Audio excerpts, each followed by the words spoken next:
Hi, everyone, and welcome back to Inspire 2026. I'm super excited to be joining you guys today with an amazing few of folks. If everyone can give a round of applause to Star and Nikki, how are you guys feeling right now? Yay! Hey guys, We're great. We're Good. excited for this workshop. really excited. Really excited. I'm so glad to hear that. I hope you guys enjoyed the opening ceremony with J Party and Mango Bites, but now we're going to be moving on to all about thumbnails and QPTR. So whenever you guys are ready, the floor is all yours, and good luck. All right, thank you. All right. Data meets visuals, the importance of PTR in thumbnails. Next slide. All right, so I'm Star, founder of Big Bang.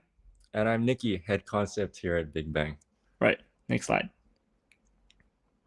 So over the past 6 months, we've been testing so many thumbnails across so many games. Yeah, almost like thousands of games, right?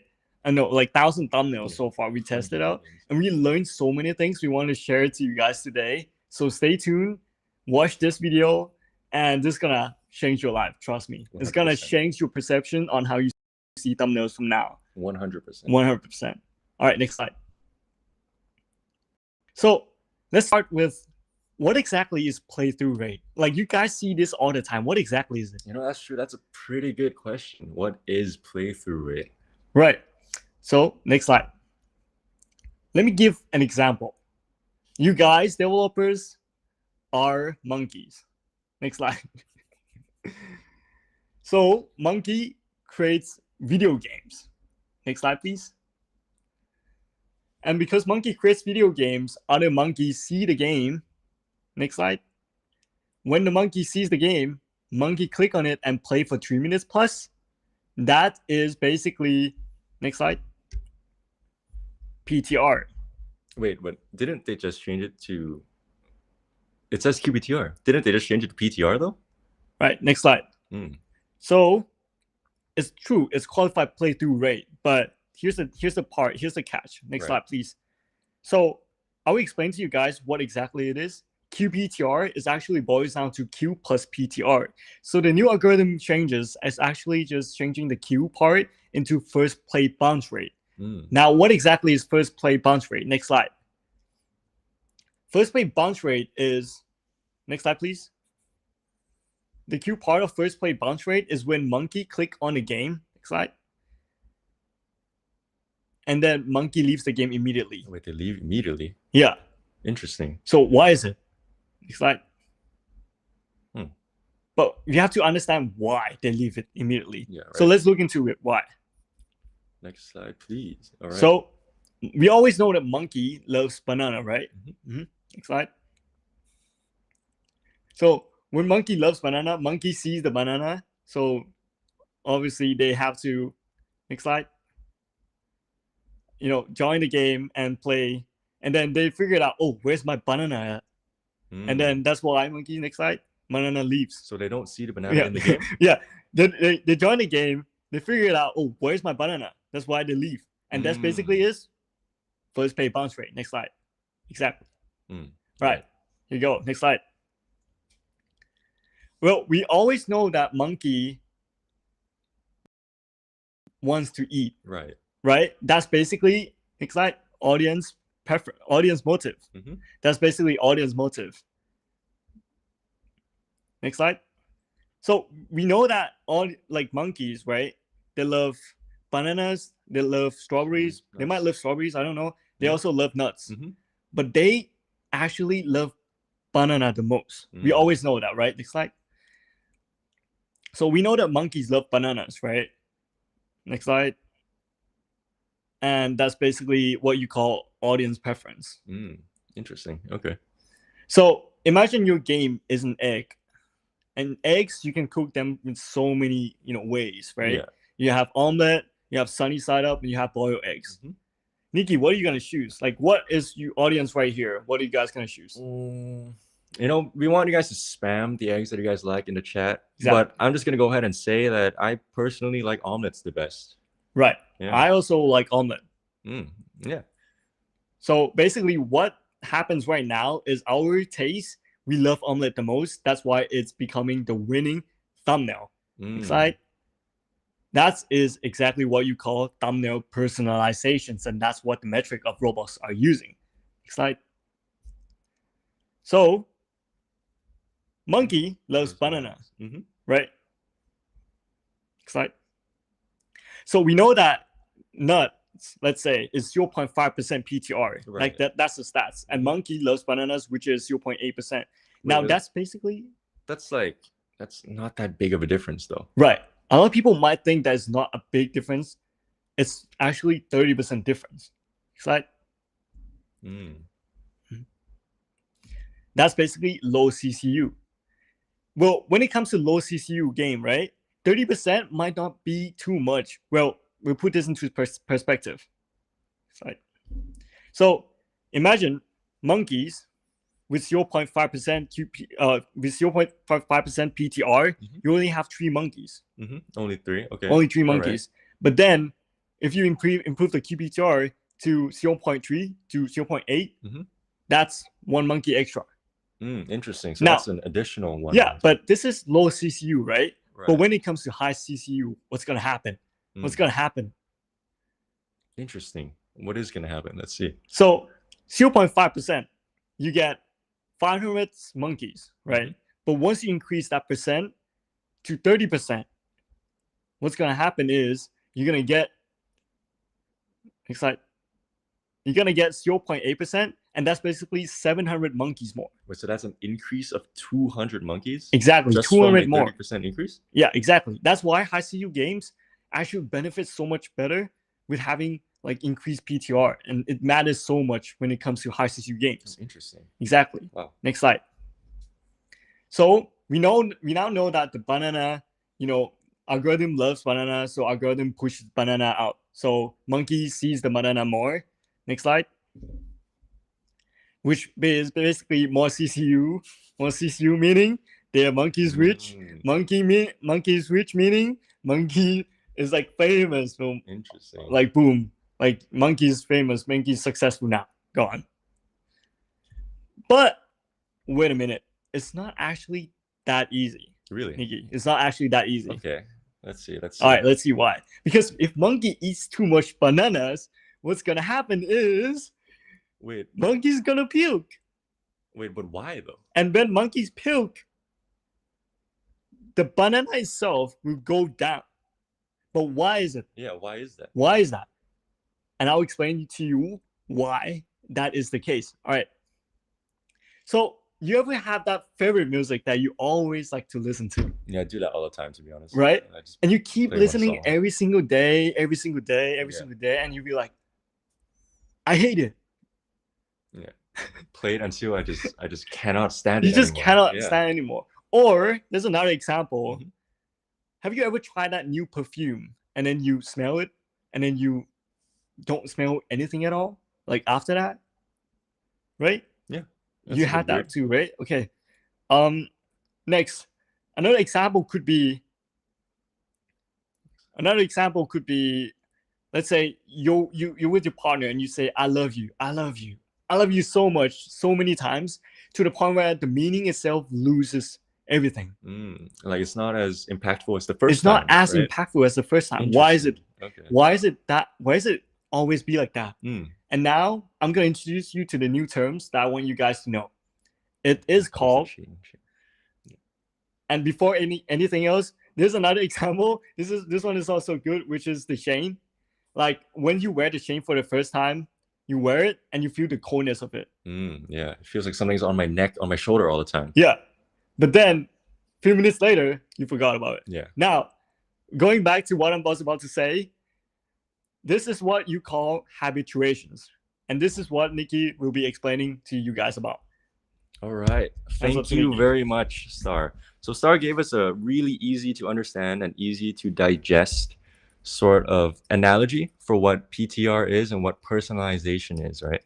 Now, what we've seen so far is habituation. So as you would see in the next slide, this is what we call the mirror effects, right? The more the more exposure we get to something, the less meaning and the less impact it would have overall. Next slide, please. So what this means is that here at Big Bang, personalization and thumbnail exploration is a continuous process, right? Next slide, please. Which then means that what we're continuously trying to do is that we're trying to find new trends over new trends over new trends based on audience preference, audience motivation, whatever the audience wants to see for our game, making it accurate. And these things are going to change over time, which is why we have to continuously experiment and continuously test in order to find out new results. In the next slide, you will see that people also tend to think that, next slide, PTR, the higher value of PTR, the better, right? Next slide, please. Now, what I mean by this is actually people might think that it's 1%, 2%, 3% is way better than 0.3%, 0.4%, 0.5%, right? Now, that isn't always the case, as you would see in the next slide. It's actually dependent on CCU and game genre, right? Different games, larger games, smaller games might have different baselines or benchmarks for PTR. Different genres might also have different benchmarks for PTR. You might have, for example, like a smaller game have a 1% PTR benchmark, a larger game might have 0.5%. Now, what you should be seeing in the next slide is that you guys should be comparing the performance increase of the PTR stats, or these ratios of increase, rather than the actual stats themselves, because this is what quantifies the amount of change or the amount of improvement that your games will get, right? In the next slide, you'll see that in order to do this, we are able to capitalize on 4 best practices that would boost QPTR. And we have it right here, based on our experiments here at Big Bang as well. The first one is to showcase gameplay accuracy. Second one is to resonate with your audience. Third is to test visuals and experiment with a variety of them. The fourth one is to ensure clear communication, right? Now, what do I mean by this? In the next slide, you will see me elaborate further. 1, showcase gameplay accuracy. You've already gave us a really good example, right? With the monkeys. If the monkeys see a banana in the thumbnail, they're expecting to see a banana in the game, right? Audiences would expect whatever you put in the thumbnail. If you click on it and you don't see it in the game, they're just going to click out, hence the first bounce rate, which is going to eventually bring down PTR, right? The second one is to resonate with your audience. Actually knowing what the audience wants and then potentially exploring what the audience might like. Like, for example, we know monkeys like bananas, but what if they also like strawberries? What if they also like nuts, right? We have to try resonate with them. Or we could just figure out in total that monkeys just like fruits, right? And we have to try resonate with a variety of fruits, which ties it down to the third point. Test and experiment with a variety of visuals. How are we going to know that monkeys like other things other than bananas? Well, we can only know by testing. This is the main model here that we're doing personally, right? Because we only know what the audience likes. We don't know what the audience might like further unless we test it out. So we got to try it out. In the next slide, you will see us talking about a case study from Big Bang. This is a game called Mega Hide and Seek that we've done thumbnails for, and we've done some testing, we've done some personalization. You would see that we've managed to increase it from 0.69% all the way to 1.41%. And we've done this through understanding audience motive, preference, and also testing out a variety of visuals that might capture that better. Essentially, what we're doing is we're trying to talk to one person who might be interested in the game and convincing them as to why they want to play this game. What is in this game? What is interesting about the thumbnail? So we've managed to go from 0.69% to 0.74% just by changing the style and the composition and what we're depicting. Right? We're also able to change from 0.74% all the way up to 1.41% just by depicting a different aspect of the game. So you will see all of these thumbnails are actually widely different from what we normally explore, right? Right. Yeah. It's not necessarily doing the same thing over and over and over again. So in the next slide, you'd see more of this. We go from 2.14% to 2.95% to all the way to 3.8%. I'm sure, maybe some of you might have seen the 3.8% PTR thumbnail, right? And we've only been able to do this because we understand the audience, what they want, what they like, and also how to depict this in a gameplay accurate manner. That's pretty much what matters here. Next slide, please. Right. Now, on to the fourth one. I would say this is the most important one. Right. Ensuring clear communication. Now, what does this mean, though? Next slide, please. If I am correct, you will read this first. You will read this, then this one, and you will read this last. Unless you are a part of the small population that might read and you will read this last first, then you would probably read, you will read this first. right? Now, what do I mean by this? What I mean by this is every image has its main subject, right? And you should be able to use all the elements within the image in order to support that main subject. If you know that the monkeys love bananas in the thumbnail, then you use every element in order to highlight the banana, because you know that the monkey would like to click on the banana and find the banana in the game. But if something else were to be distracting, something else that doesn't line up with what the audience wants, right? For example, maybe it's another type of fruit, but the banana is hidden super small into the distance, then that thumbnail would probably not perform as well. Next slide, please. Clear communication is also this as an example. This is a random screenshot from the Roblox homepage, my personal Roblox homepage. What you're doing is you're essentially competing for attention in the Roblox homepage. You need to be able to clearly communicate what your game is about at a glance, at a start. Exactly, right? You got the viewers back home can check it out and just see which thumbnails stand out to them. Yeah. Which thumbnails are immediately standing out to them. You guys take a moment and then choose like what thumbnails like stand out here. Yeah. Right. And so chances are the thumbnails that you would see stand out to you, one, it probably resonates to you as an audience. Two, it's probably because the thumbnail clearly communicates what the game is about, and it's interesting. It makes you want to click on it. These games are probably going to have, higher stats, better performance in general. And that's just the rule of thumb that we want you guys to consider. So next slide, please. How you can do this is your best friend here at Big Bang. We have value contrast. You guys see our background set up especially for this. When it comes to contrast, we're not talking about the contrast bar that you see on Photoshop or whatever that you keep, slide and whatever. This more in-depth, right? Okay, go ahead. You guys can see through our background, we've deliberately decided to make it contrasty, right? The foreground here is warmer, the background is cooler. That's color contrast. Exactly. Contrast in the blocks icon there. Shape contrast in the little different plushies that we have here in the MacBook. Size contrast in all the different elements within, texture contrast everywhere, number contrast everywhere. Yeah. So how we've done this is we've been able to capture your attention through the webcam by combining all of these contrast. We're now linking all of the elements of contrast and using them in moderation in order to highlight your main subject, or your main attractor is going to boost up your performance a lot. Next slide, please. All right. So I've already talked about this a little bit, but communicating at a glance is something that's really important. This is a game that we've worked on, right? Hide or die. And so if you were to, if you're watching this on the phone, you already have the experience. Are you able to tell exactly what is going on at the bottom thumbnail, at a glance, from a way zoomed out view? Probably not, but I think you're able to tell what's going on in the top one. Exactly. Right. And that's because we've deliberately designed it to be that way. It stands out that way because red against blue, that's contrast. U arrow, it points exactly where we want you to look. Whereas the bottom one, where we're a little confused, there's so much going on. Yeah. All right. Next slide, please. All right. Now that we've covered the best practices, right? Let's talk about the worst practices. Now, this might just be a little bit of an addition to the best practices, but clickbait. We've talked about this. If the monkeys see something that is in the thumbnail and they, neuron activation, they click on it, but it's not there, they're just gonna leave. Like if you let's say you own a burger restaurant and you put a pizza in front of the restaurant, that's clickbait, right? Even though pizza might actually taste a lot better than burgers, but then that's not exactly what you're trying to sell, then it's clickbait. Yeah. And then audiences who are expecting this come into your restaurant and they're like, why don't we have the thing that we want? And they're just going to leave. Basically, the advertisement you put on attracts the wrong users. Exactly. Right. So that's the worst practice for PTR. Right. The second one is copying popular games. Right. Now, we've covered this a little bit with the mirror effects. And we've seen this done quite a bit because popular games tend to have popular visuals in the first place, and it also boosts up their stats so that it's sort of become a trend. Yeah. Right? But personalization isn't really only about the thumbnail. It's about your game and your audience, right? It's personal to you, right? You want to be able to communicate to your audience about what your game is about. And copying popular games isn't really going to help that.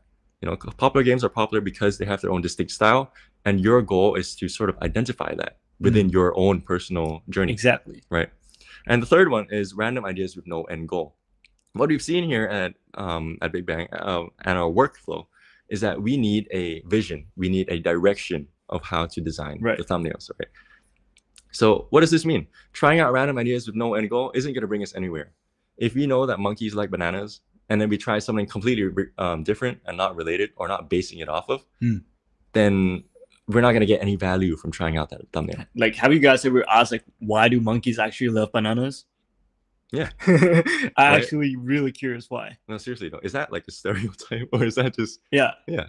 Or maybe, who knows, if you researched in, you might actually found out like monkey actually like something else better too, not just bananas. Yeah. See, and that's your vision. That's your end goal. Your end goal is to prove how your thumbnail will resonate with the audiences. And at the end, you should also keep track of, all the information you tested out as well. If like, okay, monkeys love this too, monkey love that. Oh, why is it that monkeys love banana? Maybe you figured out more on that and you might know something really interesting from that. Yeah, as well. Exactly. Yeah. Right? So I believe that brings us on to the live challenges, right? Next slide, please. All right. So let's get to this. Well, we talk about worst practices, right? Let's talk about what makes a thumbnail like good. What makes a good thumbnail? Yeah. Good thumbnail, guys. Good thumbnail. Right. So I guess we can go through the options a little bit. Yeah. So the first is, well, it looks good. That has good lighting, good renders. Oh, it looks quality. Okay, I like this. This is gonna be good thumbnails. Yeah. Second is it's accurate to gameplay.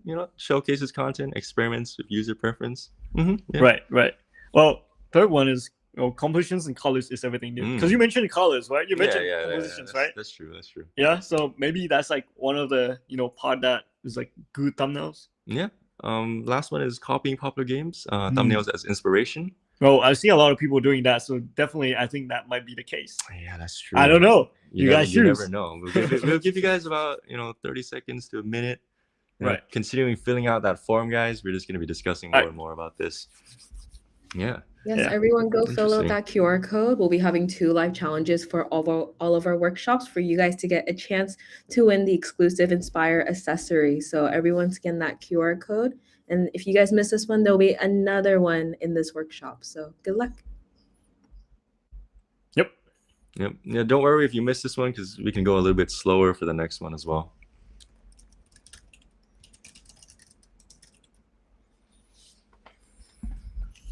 All right, let's just give 30 more seconds. 30 more seconds. Okay. All right, 30 more seconds. Wait, what? Do monkey actually likes anything else more than bananas? I've seen them, here in Thailand. I've seen them eat durian. Durians. But I don't know how they stand the smell of it, bro. Imagine you test it out. Imagine you put a monkey experiment. You put a monkey. Yeah. You put a durian. Yeah.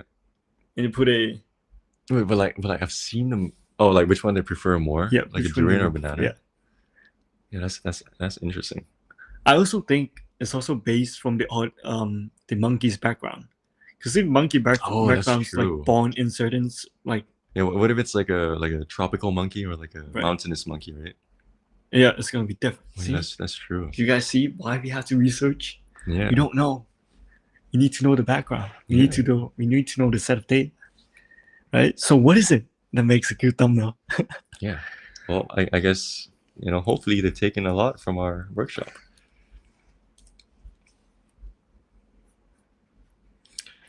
All right, guys. Right. Well, hopefully you guys had enough time to answer that live challenge. Well, we give the final answer to this. Yep. It's actually accurate to the gameplay and showcase the content. Right. All right. Let's change up a little bit. Yep. Now we talk about good thumbnails. Now we're gonna talk about personalization. Good thumbnails for personalization. What makes a good thumbnail for personalization? That's interesting. Personalizations. You guys would see the QR code coming up here. Here are your options. Let's see. First one, composition and colors contribute a lot. We mentioned that a little bit before, right? Yeah. About second one, B. Keep trying different thumbnails and hoping it sticks, hoping it works. Right. What do you think about that?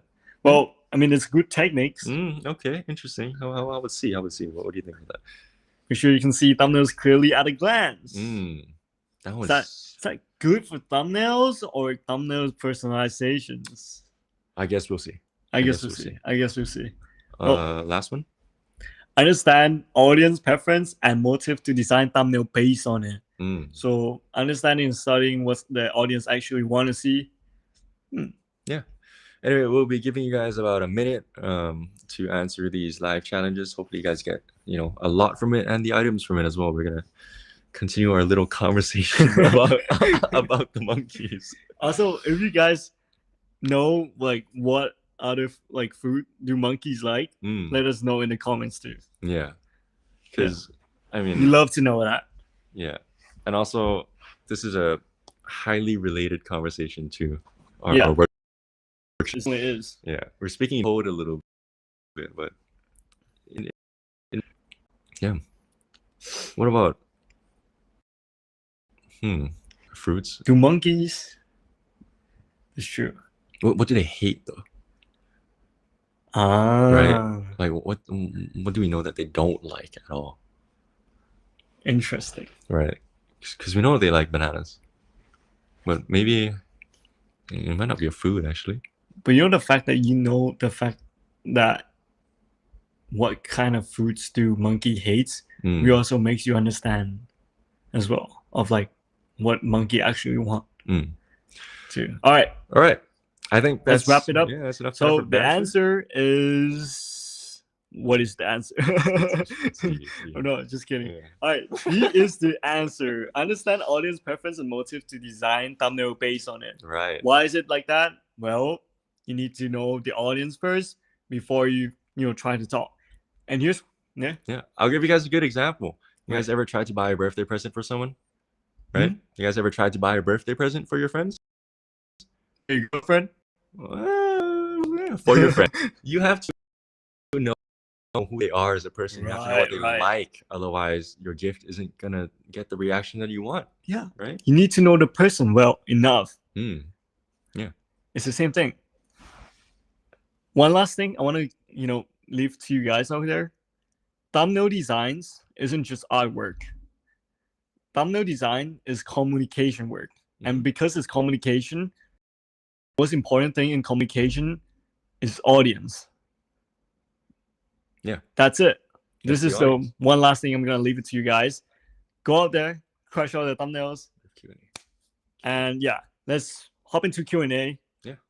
We'll see like what kind of questions you guys have for us, and then we'll get answer to that right away. Yeah. So you guys got some knowledge on what is going on within the thumbnail space, how to personalize, how to understand some audiences, how to understand monkeys actually. How to understand monkeys.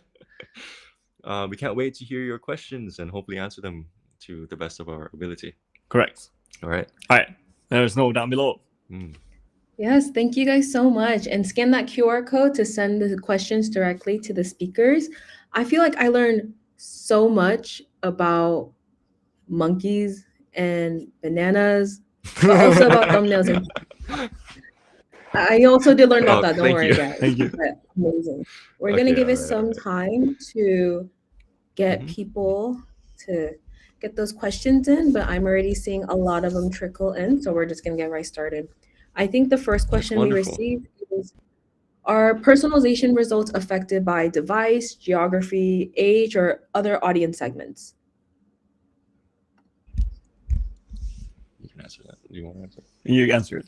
All right. So device, not necessarily in the sense of if you're going to get worse stats. If you're in an iPhone, you're going to get worse stats. But it definitely affects how people perceive your thumbnail. And also the demographics are definitely going to affect it. I feel like, definitely, because demographics, also, you can imagine yourself, right? Like imagine if the stats were true, let's say iPad users tends to be more like kids who plays iPad instead, or so on and so forth. Now we can assume that it's also have correlations between both. As well. Yeah. And then from our personal testing on sort of targets, different people from different countries respond differently to humor. Yeah. Right. Respond differently to trends. If it's a audience mainly based, we would target a lot of potential pop culture, or memes or humor that would relate to that audience specifically. Right. If it's if it's an age thing, that we might do different sort of observations. For example, like different games might cater towards more serious players or more child players who would like to play with their friends. We would also depict these different aspects within the thumbnail as well. So it definitely affects personalization. That is your answer. It's like one of the big part, because you have to understand the audience really well in order to make thumbnail that resonate with them. Yes. Like that's the whole key here. Okay. Hopefully that answered the questions. All right, on to the next one. Yeah, I think that answered the question perfectly. Another thing, as people are, testing out thumbnails, what are some of the most common mistakes creators make when they're designing or even testing these different thumbnails? You want to talk about the cool nut? Yeah, the cool one. Yeah. Honestly, we do have that cases. So a lot of developers, when they first started with a lot of thumbnails testing, what they got tap into is they got tap into the mindset and the mindset where they think it's cool, right? So they're just trying to make the thumbnail looks cool as possible. When in fact, making a cool looking thumbnail or like making a designs, for example, a lot of people think you have to make a cool, good looking designs, right, in order to perform well. But that's actually not the case. When in fact, communication design is purely based on communication first. Like communication has to be the top priority here, guys. Not actually like making cool stuff. You have to make stuff that actually communicates to the right audience, not just making cool looking thumbnails, other stuff. That's like the first thing I've seen like a lot of people make mistakes on. And they judge like thumbnails based on like, oh, this is like good looking thumbnail, this is bad looking thumbnail. It actually, there's no such thing as like bad looking thumbnails or like good looking thumbnails. It's just literally boils down to the audience preference, and that's why you have to understand who are you trying to talk to. Once you understand who you are trying to talk to, now you can make the thumbnails that resonate with that person, so it feels like you are actually talking to that person. Yeah, exactly. And also, cool or good looking or bad looking is completely subjective, right? So it depends on the person again, right? Some common mistakes I think would be to not necessarily have a message within the thumbnail, or you don't necessarily have a clear idea of who you want to talk to, or at least showcase your gameplay to within the thumbnail, right? And that's all about getting to know your audience, and then also having your personal understanding of the game. What like what's the key drawing point? What makes the game fun? What other people look forward into clicking on the game in the first place? And this also changes from time to time. As well. It's because preference, our taste changes every day. Oh yeah. Tomorrow I might like something new. Tomorrow I might like change my hairstyle entirely. Like we don't know because of the trend. The trend changed the preference. That's why you always have to keep on track of what players are actually liking about your game and what's going on outside as well. Right? Yeah. So that's the first mistake. The second mistake, briefly, I'll talk about is we test the thumbnails and you put out the thumbnails too fast. Like you put out the thumbnail too fast, you have to let the data sit for a few days. So you have like data coming in to actually see if it actually performs well or not. And a lot of developers freak out when they see the QPTR spike, the ratio spike up so high, and then all of a sudden, a lot of developers, they were like shocked to see that. When in fact, you have to understand that PTR is just a ratio. So imagine you have more impressions. The more impressions, obviously PTR will downgrade over time, because the more impressions means the accurate the data gets, and you get more audio, like more wider audience too. So you don't know as well. So that's why we have to keep continuously study who's the audience that play the game and what do they actually like right now. Yeah, and it's also it might be a little bit more common sense, but a thumbnail with a lot of impressions is going to give more accurate results. If I ask Star what ice cream flavor you like, if you like vanilla or not, you might say yes. I would say yes. That's 2 people who like vanilla ice cream. That's 100%. Yeah. That's not as accurate as if I ask, let's say, like 1,000 people if they like vanilla ice cream or not. That might, drop down to about like 70%. And that's way more accurate than a lower impression thumbnail. So you have to let it sit, let it gather more data points. Now, once you say this, now you're going to start realizing, thumbnail isn't just like one piece of artwork. It's about data. It's about what's their taste like in the in the thumbnails. It's like you are like chef and you're like cooking stuff, right? You have to know who you're like talking to. Like that's how thumbnails are actually is at this modern age of Roblox thumbnails. Yep. All right, on to next questions. Hope that answered your question. Yeah. Yes. Sure. And I personally like mint chocolate chip. So there you go, another statistic. There we go. There you go. We actually have a question from Casted IRL, so shout out to them. What are some inexpensive ways to make a thumbnail? Inexpensive way to make a thumbnails. This is good questions. There's plenty of AI, like AI thumbnails. I mean, that's like probably the most inexpensive way to make thumbnails on Roblox. I would say it's the fastest. It's the fastest. Yeah. And it's also like lower barrier entry, so you don't have to like understands everything like compositions wise, everything. But then there's also a talented pool of artists that charge like inexpensive, but then all of a sudden you have to also come up with the ideas by yourself and everything. So that's why this workshop will be a great workshop for you if you're that type of person. Yeah. And also lower barrier of entry if you're up for it. If you're really passionate about the game you're creating, you're developing, maybe you might get into some free software. You could even do your own thumbnails in Roblox Studio. Yeah, you can just literally go in, take screenshot, boom, and then you could use free photo editing software as well. Take a screenshot, because at the end of the day, it all depends on what you're depicting, who you're depicting it to, and how you depict it, right? Yeah. So all the expensive things that come with paid software. Right. Or all of the other effects might not matter as much if you're able to nail that down. A lot of the thumbnails we've seen perform are actually quite simple, right?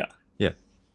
Hope that answers your question. Exactly. It's not about production of making thumbnails. It's actually about the idea, guys. So I'll let you know like the trade secret. That's a good way of putting it. Yeah. This one is a little bit lengthy, but just hang with me. So Roblox's thumbnail testing allows developers to keep multiple images active to let personalization adapt to user trends. Does relying on the system naturally prevent player habituation, or should we still be uploading brand new images periodically? I have an answer for that. In my opinion, the system itself is good because that's why you need to, they allow us to put 5 thumbnails in. That's why, in my opinion, you put 5 varieties of thumbnails. Like that's like 5 slots that you can have. Like imagine you're playing Uno cards, right? So you should have like a variety of like cards on your hands instead. That's the way how you can personalize what the trend is like right now. But then introducing new thumbnails in there is also a great, break from the old thumbnails of the set that you have. I would say the best practices is to have a set of thumbnails that you already know what works well, and then shuffle it throughout like a period. Imagine the way how I want you guys to imagine like using thumbnails personalizations is literally almost like playing a card. You always have to have like a shuffle of cards, like once a week, or once like it's starting to die down, and then you flip it up again, like flip it up. Yeah. By the way, thumbnails aren't one-time use, right? We've worked with games where they collect all of the thumbnails that we produce. Yeah. And then occasionally they switch it up a little bit. They upload new thumbnails, and it continuously performs, and then they switch it up. And you know what's the fun fact? The thumbnail that used to perform bad before, all of a sudden we bring it back again, and it like skyrocketed. It's so interesting. That's why literally based on the audience that you have right now on your game. Like that's literally it. So that's like my answer to that question. Yeah. Sorry, to add on a little bit. Habituation is mainly about the amount of times you've seen it in a certain period, right? Trends can revive. You can go out and then you could notice something a little bit different. For example, you might notice a tree that you have seen in front of your house that you've never seen before, but it's always been there, right? Yeah. One thing about habituations is it's almost like the best way how we can put it is like, when you like travel and then you never like been home for a while and then you come back home again and it feels different. Yeah. But then everything is like the same. Yeah. Like that's basically a break. Yeah, it's the same, but it feels different, and then you kind of like come with a new perspective. It's basically the same thing. You break the habits, but then everything is the same. Imagine like I always wear shorts, right? And then all of a sudden I wore jeans, and all of a sudden it breaks my habits, and it feels like, oh, something is new, something is different, or is the same advice that usually a lot of people say, if you work at the computer all day at your home, might as well, try switching places, go to coffee shop and then work there. The reason why people do that is to break the habituation. So you break the habit out and you feel something, because you always feel numb. It's the same thing. Once you do something for so long, you feel numb, right? So that's a great way to twist a little bit more. Yeah. So to answer your question, keeping multiple thumbnails would eventually lead to habituation, but that doesn't necessarily mean that those thumbnails are going to be performing worse immediately, right, or they're just bad thumbnails, right? Keep them in your catalog, keep them in your inventory, and then experiment with different types of thumbnails. Eventually, you're going to have to experiment with more types of visuals anyway, because preferences will change, your game will evolve, your game will grow. Yeah. And habituation isn't just bad. It's not bad. It's not a bad thing. Habituation, the reason why I mentioned habituation is basically habituation causes a wallpaper effects. So what wallpaper effects meaning is like right now, you probably haven't noticed a Roblox logo behind me, or haven't noticed Star logo behind me, or haven't noticed Hazen's bomb. You know why? Because your eyes got habituated. Yeah. Or if I keep saying the same things over and over and over and over and over and over again, now if I keep repeating over so many times, the over will not have the meaning of over anymore. Have you guys noticed it? Yeah. This is really fun, because that's really, it's linked to human psychology. So if you know that, you know how to break through wallpapers, and you know how to gain people attention, which is the most important thing in this modern day and age. Yeah. And also, I just cheated a little bit, but the fish that was here is not here anymore. It's right here. I didn't even notice. Wow. Yeah. Right. Wow, it's awesome. Yep.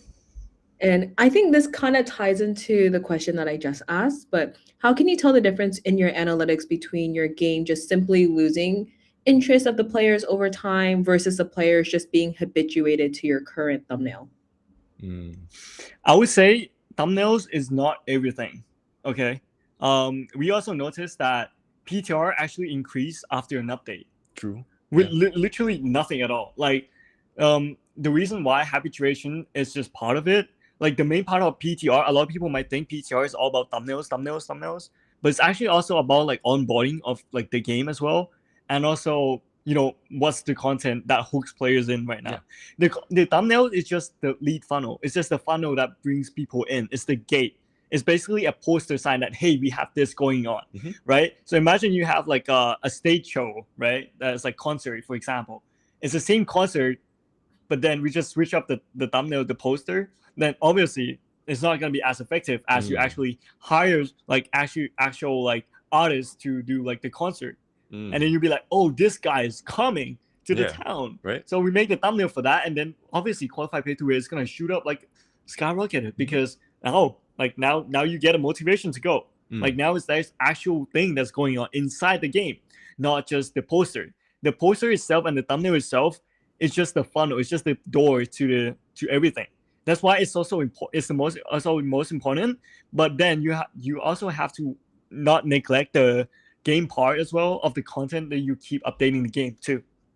Right? Because we actually have seen the data where the game literally just switched the thumbnails, but then the game here, we have seen the data, no updates on thumbnails at all, but all of a sudden QPTR skyrocketed up like crazy. You know why? And I asked the guy why. I was like, oh, because I literally just post on my Discord that, hey, we having update coming soon, and people, when they know that they have update coming soon, they have to join a game and then play the game, because they have to grind the stuff before the update. So ended up happening is they play to rate shoot up like a skyrocket, because they literally just have people join the game and play for longer. So it's not just about thumbnails. Thumbnails are just poster, right? Thumbnail is just poster. What's happening is inside the game.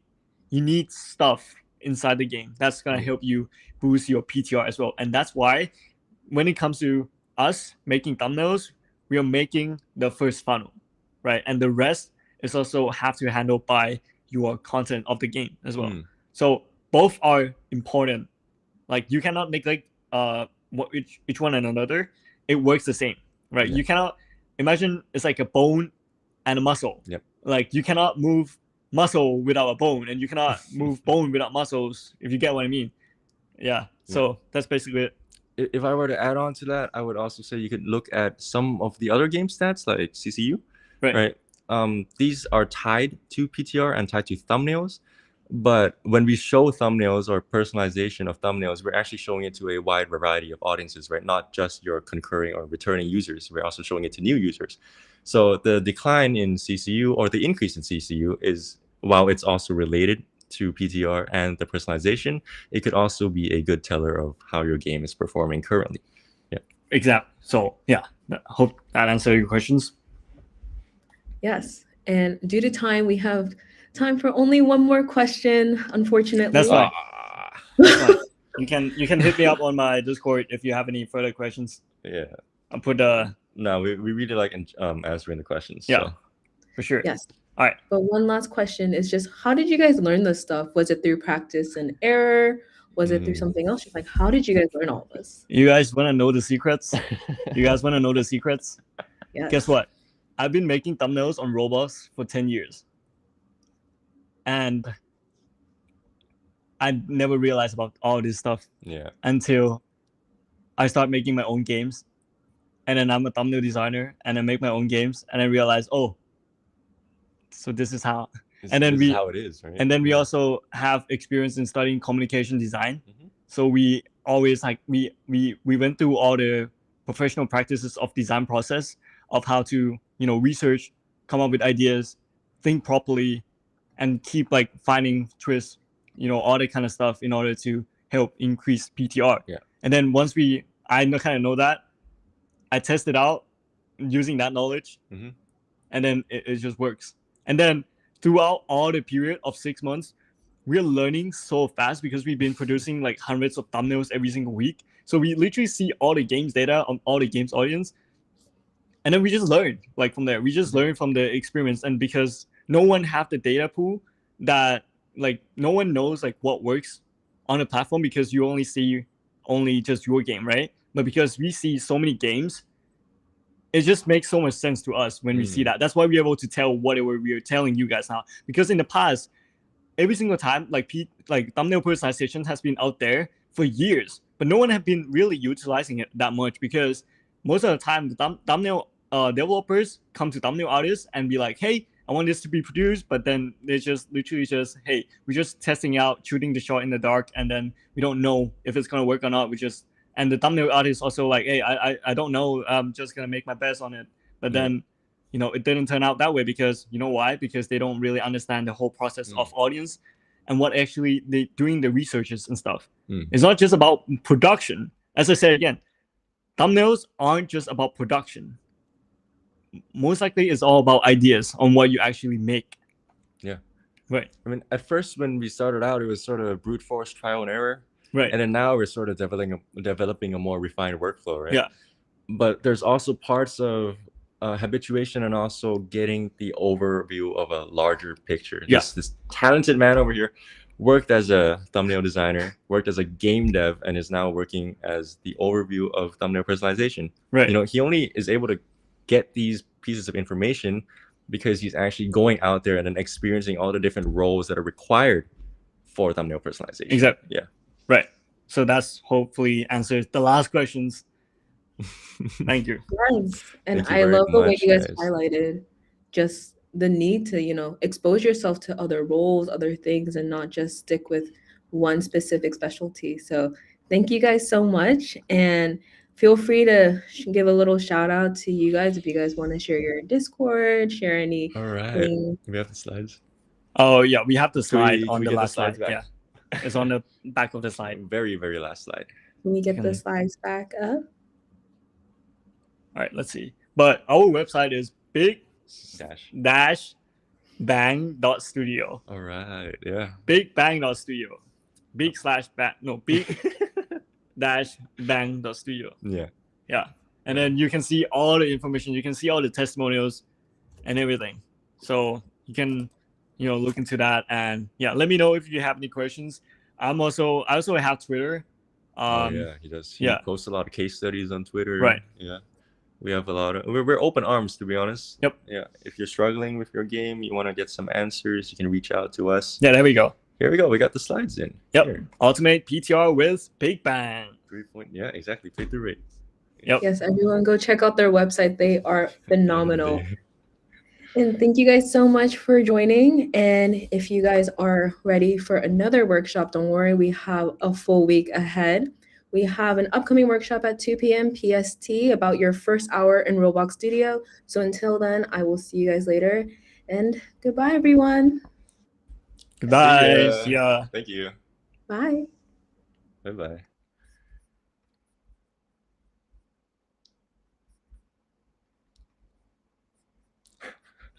So